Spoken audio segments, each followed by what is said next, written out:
This is how Mexico's teachers' unions have always shown their strength, flooding the streets with hundreds of thousands of protesters in the face of any challenge from the government. But Mexico's Congress passed a bill last month that will give the government much more control over the country's schools. For decades, the teachers' union has decided who gets hired and who gets fired. It's written the curriculum and fought to keep school days shorter. Teachers were granted lifetime jobs and often allowed to sell their posts when they retired. The union has also fended off government attempts to evaluate teachers, despite receiving hundreds of millions of dollars in federal money to pay union salaries. Under the new law, an independent commission will be given the power to hire and fire teachers and assess their performance.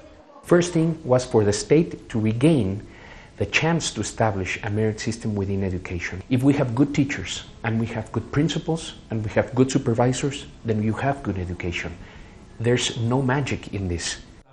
Successive presidents have tried and failed to rein in the union, which is the largest in Latin America. Its leader is Elba Esther Gordillo, a kingmaker and political powerhouse who has grown rich during her 23 years as the union's boss. She'd promised to rally her teachers against the reform, but now she's backing it, a sign to some that she struck a deal with the president. But teachers are still concerned, particularly about the new evaluation process. We're not against evaluations, but we want those evaluations to be relevant to the work we do, not other issues that we don't know anything about. President Peña Nieto says he wants to make Mexico more competitive, a goal shared by many parents. They should give jobs to teachers who want to work and not just to those who are keeping a seat warm. Out of the 34 countries in the Organization for Economic Cooperation and Development, Mexico ranks last on standardized tests.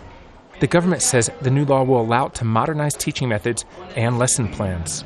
Out of the nearly 100,000 primary schools like this one across Mexico, only about 5,000 hold a full day of classes.